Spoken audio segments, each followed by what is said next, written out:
بسم الله والصلاة والسلام على رسول الله الكريم. حياكم الله أخواني وأخواتي الكرام، معكم أخوكم الشيخ الروحاني مسعد العماني. الآن جيت أوضح لكم كذا فكرة عن الأعمال اللي الآن تنطلب، مثل اللي هو تنزيل الأموال واستخراج الكنوز وجلب المال وأعمال الرزق وخواتم الرزق اللي ينطلبون. طبعا أخواني وأخواتي الأفضل فيهم هو عمل تنزيل الأموال. طبعا تنزيل الأموال اللهم صل على سيدنا محمد صار عمل صعب في هذه الأوقات، لأنه في كثير من الأشخاص تدعي إنها شيوخ عالمين في هذا الأمر، لكن ولله الحمد ما يتوفقون في شغلهم ولا يتوفقون في عملهم. الحمد لله تعالى.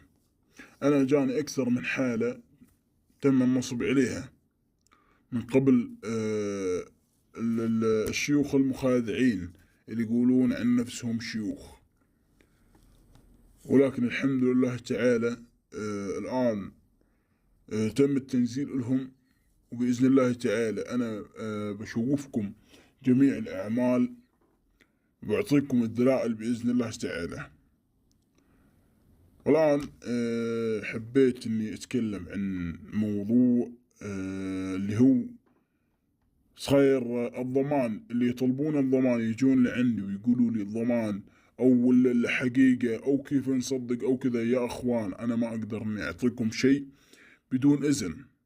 يعني أنا نزلت لفلان طيب وطلبت منه لازم أستأذن منه عشان أعطيك، عند ما يعطيني أو ما يعطيني الإذن إني أشوفك شيء بعينك أو يصور لي مقطع فيديو ما أقدر إني أجبره.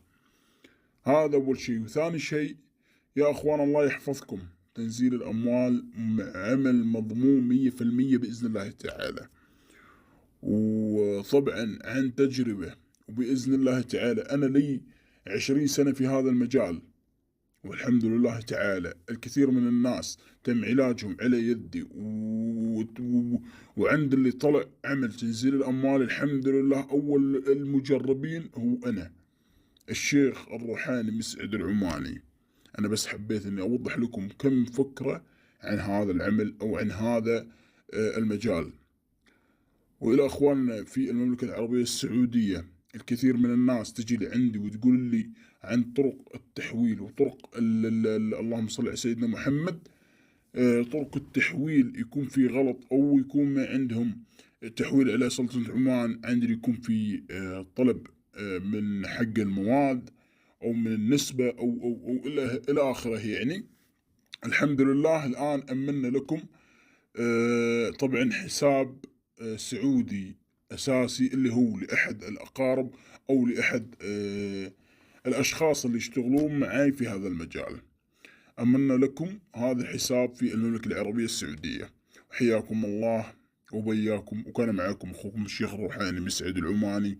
بإمكانكم التواصل معي عبر الرقم الظاهر أمامكم أو تلاقونه في الوصف. وحياكم الله والسلام عليكم ورحمة الله وبركاته.